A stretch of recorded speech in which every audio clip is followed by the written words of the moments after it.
Welcome back to Mental Health Gaming, where we delve into the profound impact and benefit of video games, movies, television, and other media on our mental health. Today, we're tackling the Dark Souls series, a franchise renowned for its challenging gameplay and intricate, if at times hard to access, lore.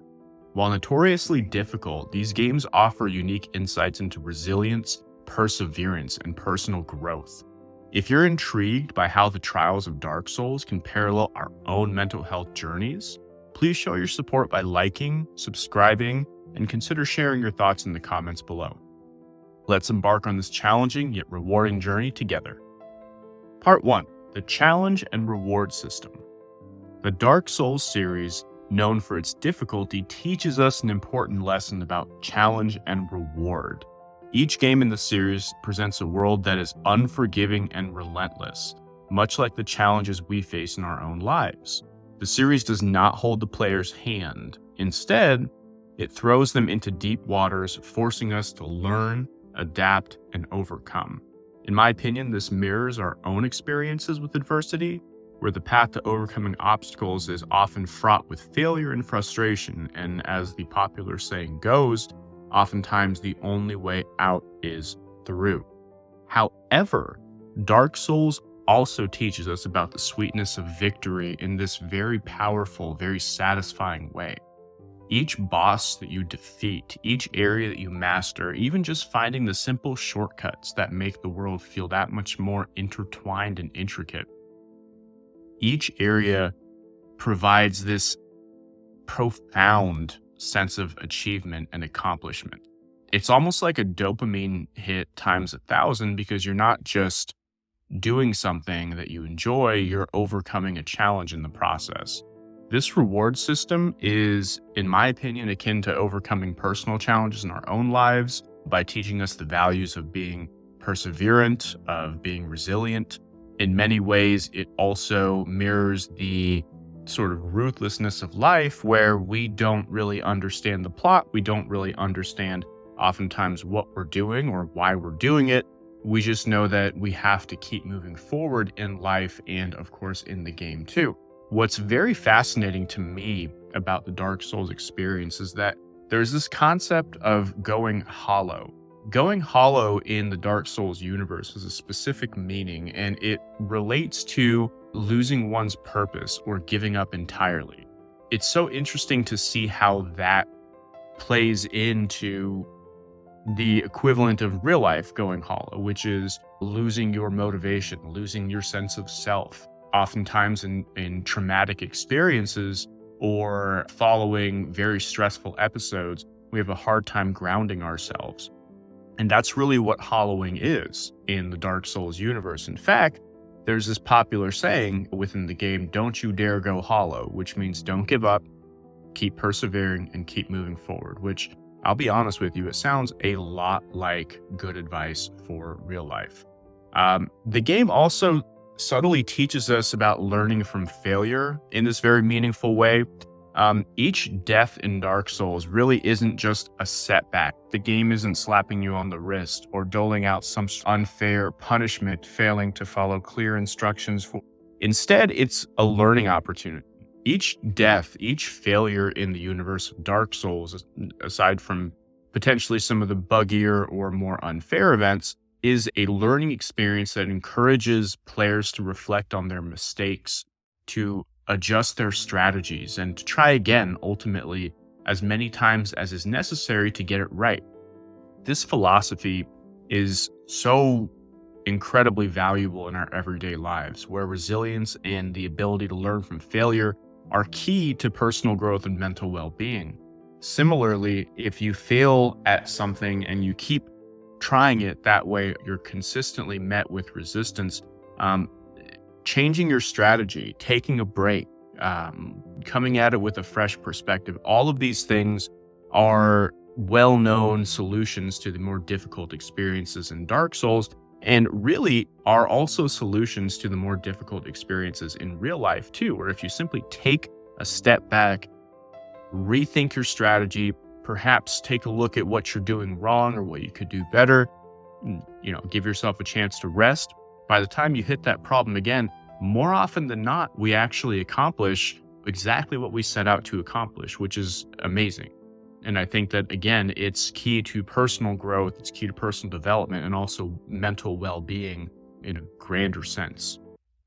And before we go too much further, as we explore this challenging world of Dark Souls together and how it pertains to real life and real life problem solving, I'm very curious to hear your experiences as well. I'd love to know, how has this series impacted your own perspectives on challenge and resilience? I'd love to know if you can share your stories in the comments below. And if you're finding this analysis insightful, please consider liking and sharing this video with someone that you think it would benefit. Part 2. Lore and immersion as a form of escape. Another aspect where the Dark Souls series excels, in my opinion, is in its lore and world building. The intricate and often obscure lore of Dark Souls offers a deep level of immersion that, in my opinion, is seldom met by any other game series out there. For many, immersing themselves in the lore of Dark Souls can itself be a form of escape from the stress and pressures of the real world. These games heavily encourage exploration and discovery, rewarding players who delve into the depths of its history and its characters, but it does so in this way that it reflects the director, the producer of the game, Miyazaki's perspective on storytelling and how he himself immersed himself in fantasy when he was a boy. As an interesting adage, he goes on in several interviews to mention that when he was a boy, he would not know English to the extent that he knows right now, being of Japanese descent. So when he was given these English high fantasy books as a gift and he wanted to immerse himself in them, he found himself only really understanding 1 out of every 5 words. And the other 80% of the content there was really inferred, and it was lore and this story that had to come together with using context with very little actual detail being given. And another way that this is so interesting too is that players really have to hunt for this lore. If you want to know what you're doing in the world or what happened or why the world is in the state that it is, very few NPCs or cutscenes exist to tell you and spell it out, hey, this is what's going on. In fact, the majority of the people who've spent the past 10 or 15 years analyzing the lore and coming up with their analysis of the story and what's going on and greater world building of the series have done so using item descriptions. And so once again, players won't get the context that you need in order to have this be a very cut and dry Arthurian legend of fantasy. Instead, you have to hunt for it. You have to put together clues.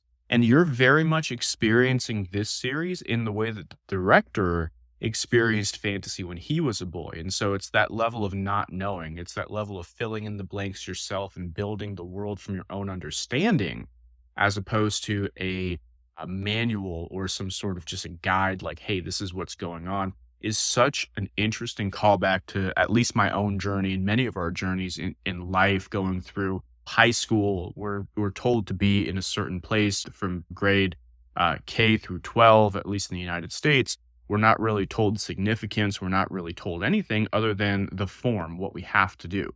And then from there, we add meaning to it. Hopefully in college, we start to gain some context as to why we're doing what we do. And for some of us, straight to the workforce and starting a business. Building that story out from limited information is like the definition of the human experience. And it's just done in such a fascinating way in Dark Souls, the way it's put together in this sort of grand mystery that doesn't need to be a mystery, but of course it is, because we're not an all-knowing God. We're just a being. We're one person, just like we are in the world. And we have to figure out the answers to not only what's going on in the world, but what's going on with ourselves too. And it's very challenging in many cases, but also very rewarding. The next point is the immersion itself. And often immersion by nature can be therapeutic. It'll allow players to step away from their daily struggles and immerse themselves in a different world, but not one that is written for them, one they're writing for themselves. And I think that's a testament to the power of storytelling in general and world building in games and how they can help improve our own mental health. The lore of Dark Souls, with its themes of cycles and rebirth and the struggle against insurmountable odds, resonates with many players on a personal level. It's fascinating how morality in general is handled in this series, where oftentimes the first thing that we're told to go do, for example, in Dark Souls 1, to go link the fire, is an aberration of nature. It's actually bad for the universe, but it's the first thing that we're told. And we don't have other information to go on until maybe our second playthrough or engaging with the community. It's really interesting because this, again, parallels the human experience where you're not just turning your brain off and leaving reality. You're examining your own life and your own moral choices through the lens of how the protagonist, the unnamed silent protagonist in Dark Souls, interacts with his or her environment. And it's very fascinating to be able to attribute that element of the game into a direct correlation into real life. Furthermore, the way Dark Souls presents its lore, again, through the environmental storytelling, the item descriptions, these fragmented narratives we talked about, it encourages players to piece together the story for themselves. And it causes this active participation in the narrative that not only enhances the immersion, but also promotes cognitive skills such as critical thinking and interpretation, which are valuable in our daily lives. And for many of us in depressive episodes or when we're down or unable to focus, that cognitive skill set development is often the key to overcoming the brain fog, as we know, holds us back and prevents us from doing the things that we need to do. So in that sense, I really enjoy how immersive the game is, not in the sense of realism, but in the sense of applying to real life in this metaphorical context, as opposed to searching for it in this highly literal, highly realistic context. Part 3, community and the shared struggle. The Dark Souls series has spawned a passionate and supportive community over the years. This community aspect, in my opinion, is a significant part of the Dark Souls experience. Players share tips, strategies, and stories of their triumphs and failures. They also communicate with one another using these things called soapstones, which lets you put together these very fragmented excerpts of messages to help guide other players, or again, to be a dick and to cause their imminent demise. But the fact that we can do that in general, either way, is a testament to how the real world works. We can help each other, we can hurt each other, right? And this shared struggle creates a sense of camaraderie and support among players. It's this reflection of how facing challenges together can build a supportive network and something incredibly valuable for mental health in general. The multiplayer aspect of these games is unique. Players can either help or hinder each other, and it adds this extra layer to the community experience. You can either cooperate and help another and ultimately go through the world together, or you can invade other players and cause all sorts of mayhem and really just set their experience back, which is another reflection of the real world. It teaches us about cooperation, the importance of seeking help, and the joy of helping others. And it interestingly juxtaposes that with cautionary tales not to trust every individual you come across, not to believe everything you read, and to really use your own contextual critical thinking skills to make a good, solid decision for what to do moving forward, as opposed to just leaning on what is told to you, because as we know, it could be true or it could be false. These are very important lessons, in my opinion, to learn in our own lives, where building a supportive network of people you can trust and people who can be there for one another is crucial for mental health and well-being. And I think that one of the most interesting, one of the most magnetic components of the Dark Souls experience is looking on wikis and seeing what other people have discovered, or going on the subreddit and communicating about our take on the lore, watching videos like this, where someone like me goes into a little bit of detail on something that resonated with them. That's not something that I've been able to really experience with other games and other series, but Dark Souls does that.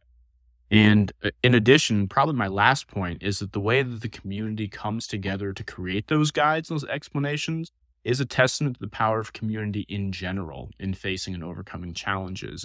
shows that even in the darkest of times, we're not alone. We can find strength and support in our shared experiences and struggles.